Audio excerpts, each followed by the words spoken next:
Salam damai sejahtera bagi kita semua. Shalom. Saudara-saudara, renungan kita hari ini saya ambil dari 1 Petrus pasal yang pertama ayat 14 dan 15. Demikianlah firman Tuhan. Hiduplah sebagai anak-anak yang taat dan jangan turuti hawa nafsu yang menguasai kamu pada waktu kebodohanmu.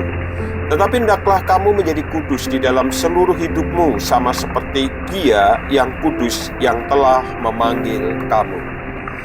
Saudara yang dikasihi Tuhan, sejak orang percaya menerima Kristus sebagai Tuhan dan Juru Selamat dan dilahirbarukan dan kemudian diangkat menjadi anak-anak Allah, maka sejak saat itu dia masuk di dalam proses pengudusan dari Allah. Dalam proses pengudusan orang percaya, dalam pimpinan Roh Kudus dibimbing untuk mengalami perubahan hidup sehingga dia semakin serupa dengan Kristus, seperti tercatat dalam Roma 8 ayat 29. Nah, saudara-saudara, salah satu sarana pengudusan yang dipakai Allah supaya anak-anaknya ini menjadi serupa dengan Kristus adalah penderitaan. Penderitaan ini justru selalu ingin dihindari dan tidak diinginkan oleh manusia, termasuk orang-orang percaya. Philip Yancey pernah menyebutnya sebagai the gift nobody won. Padahal Allah sendiri di dalam Ibrani 2 ayat 10 mengatakan bahwa Dia membawa banyak orang kepada kemuliaan dengan penderitaan yang mereka hadapi. Saudara, Paulus sendiri malahan menyatakan keinginannya untuk mengenal Allah dan bersekutu dalam penderitaan Kristus demi untuk keserupaan dengan Kristus, seperti tercatat dalam Filipi 3 ayat 10.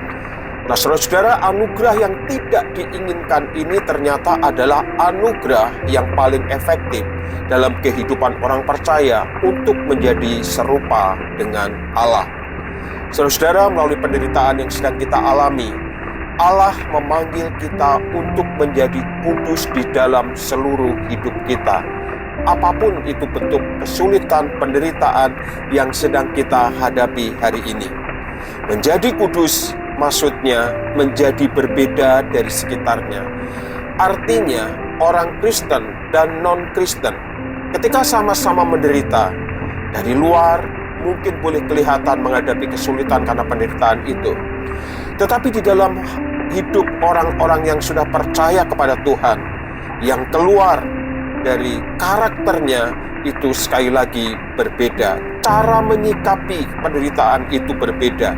Dia tidak menggerutu, tidak melakukan kebodohan, tidak berbuat dosa di tengah penderitaan itu, tetapi menjadikan penderitaan itu sebagai sarana untuk mengenal Allah sehingga dia makin serupa dengan Kristus dan mengalami kuasa Allah untuk boleh merasakan bagaimana kuasa Allah itu bekerja di dalam hidupnya. Hendaklah kamu kudus sama seperti Bapamu, sama seperti Kristus yang adalah kudus di tengah penderitaan yang Dia alami. Tuhan Yesus memberkati kita semua. Amin.